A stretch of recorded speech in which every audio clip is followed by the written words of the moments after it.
Père, Seigneur du ciel et de la terre, je proclame ta louange. Ce que tu as caché aux sages et aux savants, tu les as révélés aux tout petits. Paix et bien à tous. Par cette salutation franciscaine, je vous remercie d'être venus ici, sur cette place, chargée d'histoire et de foi, pour prier ensemble. Aujourd'hui, moi aussi, comme beaucoup de pèlerins, je suis venu proclamer la louange du Père pour tout ce qu'il a voulu révéler à l'un de ces tout-petits dont nous parle l'Évangile, François, fils d'un riche commerçant d'Assise. La rencontre avec Jésus le conduisit à se dépouiller d'une vie aisée et insouciante pour épouser d'âme pauvreté et vivre un vrai fils du Père qui est aux cieux. Pour saint François, ce choix indiquait une manière radicale d'imiter le Christ, de se revêtir de celui qui, de riche qu'il était, s'est fait pauvre afin de nous enrichir par sa pauvreté. Dans toute la vie de François, l'amour pour les pauvres et l'imitation du Christ pauvre sont deux éléments inséparablement unis, les deux faces d'une même médaille. Quel témoignage François nous donne-t-il aujourd'hui? Que nous dit-il? Non par ses paroles, cela est facile, mais par sa vie. La première chose qu'il nous dit, la réalité fondamentale qui nous donne un témoignage est ceci. Être chrétien, c'est une relation vitale avec la personne de Jésus. C'est se revêtir de lui, c'est s'assimiler à lui. D'où part le chemin de François vers le Christ? Il part du regard de Jésus sur la croix. Se laisser regarder par lui au moment où il donne sa vie pour nous et nous attire à lui. François a fait cette expérience particulièrement dans la petite église de Saint-Damien, durant sa prière devant le crucifix que moi aussi je pourrais vénérer aujourd'hui. Sous ce crucifix, Jésus n'apparaît pas mort, mais vivant. Le sang coule des blessures de ses mains, de ses pieds et de son côté. Mais ce sang exprime la vie. Jésus n'a pas les yeux fermés, mais ouverts, grand ouverts, un regard qui parle au cœur. Et le crucifié ne nous parle ni de défaite, ni d'échec. Paradoxalement, il nous parle d'une mort qui est vie, qui enfante la vie, parce qu'elle nous parle d'amour, parce que c'est l'amour de Dieu incarné. Et l'amour ne meurt pas. Au contraire, il triomphe du mal et de la mort. Celui qui se laisse regarder par Jésus crucifié est recréé. Il devient une nouvelle créature. Tout part de là. C'est l'expérience de la grâce qui transforme, le fait d'être aimé sans mérite, tout en étant pécheur. C'est pourquoi François peut dire, comme saint Paul, pour moi, que jamais je me ne glorifie sinon dans la croix de notre Seigneur Jésus-Christ. Nous nous adressons à toi, François, et nous te demandons, apprends-nous à rester devant le crucifié, à nous laisser regarder par lui, à nous laisser pardonner et recréer par son amour.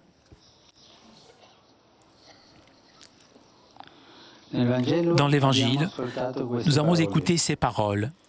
Venez à moi, vous tous, qui peinez sur le poids du fardeau, et moi, je vous procurerai le repos. Prenez sur vous mon joug, devenez mes disciples, car je suis doux et humble de cœur.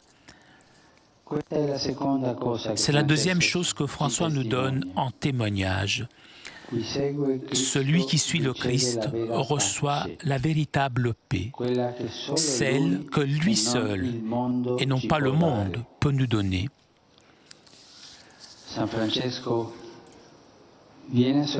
Beaucoup associent Saint François à la paix, et c'est juste.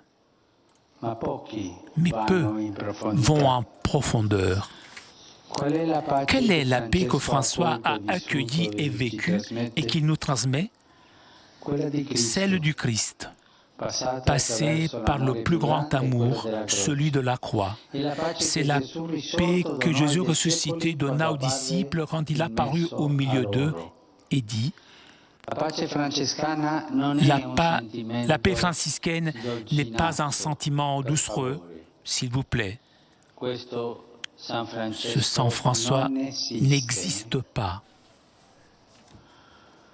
Elle n'est pas non plus une espèce d'harmonie panthéiste avec les énergies du cosmos. Cela aussi n'est pas franciscain. Cela aussi n'est pas franciscain. Mais c'est une idée que certains ont construite. La paix de Saint François est celle du Christ. Et la trouve celui qui prend sur soi son joug, c'est-à-dire son commandement. Aimez-vous les uns les autres comme je vous ai aimé. Et on ne peut pas porter ce joug avec arrogance, avec présomption, avec orgueil, mais seulement avec douceur et humilité du cœur. Nous nous adressons à toi, François, et nous te demandons: apprends-nous à être des instruments de paix, de la paix qui a sa source en Dieu, la paix que le Seigneur Jésus nous a apportée.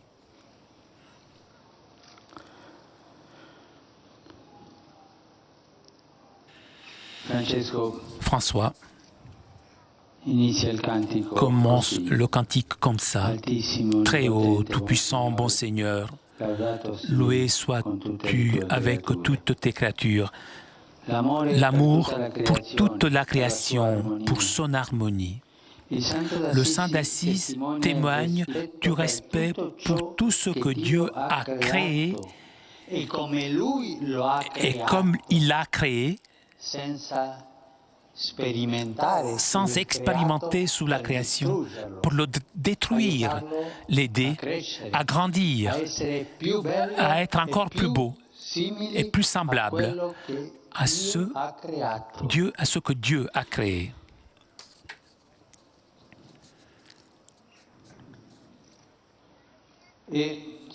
Et surtout,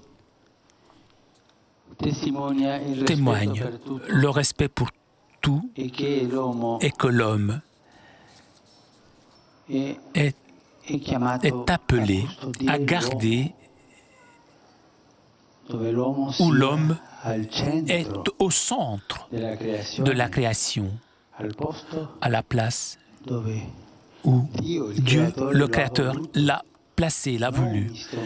Pas un instrument des idoles que nous avons créées, que nous créons. L'harmonie et la paix. François a été un homme d'harmonie, un homme de paix. De cette cité de la paix, je répète, avec la force et la douceur de l'amour, respectons la création. Ne soyons pas des instruments de destruction. Respectons tout être humain que cessent les conflits armés qui ensanglantent la terre, que se taisent les armes et que partout la haine cède la place à l'amour, l'offense au pardon et la discorde à l'union. Écoutons le cri de ceux qui pleurent, souffrent et meurent à cause de la violence, du terrorisme ou de la guerre. En Terre Sainte, si aimée de Saint François, en Syrie, au Moyen-Orient, dans le monde, nous nous adressons à toi, François, et nous te demandons, obtiens-nous de Dieu le don d'un autre monde, qu'il y ait de l'harmonie et la paix et du respect pour la création. Je ne peux pas oublier qu'aujourd'hui, l'Italie célèbre Saint François comme son patron. Et je souhaite tous mes vœux aux Italiens. La personne du chef du gouvernement qui est ici présent. Cela est exprimé aussi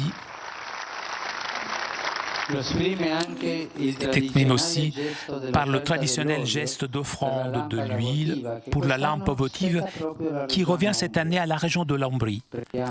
Prions pour la nation italienne, pour que chacun travaille toujours pour le bien commun, en regardant ce qui unit plus que ce qui divise.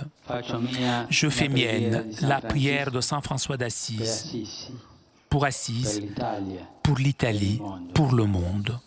Je te prie donc, ô Seigneur Jésus-Christ, Père des miséricordes, de ne pas daigner regarder notre ingratitude, mais de te souvenir toujours de la pitié surabondante que tu as manifestée dans cette ville, afin qu'elle soit toujours le lieu et la demeure de ceux qui vraiment te connaissent et glorifient ton nom.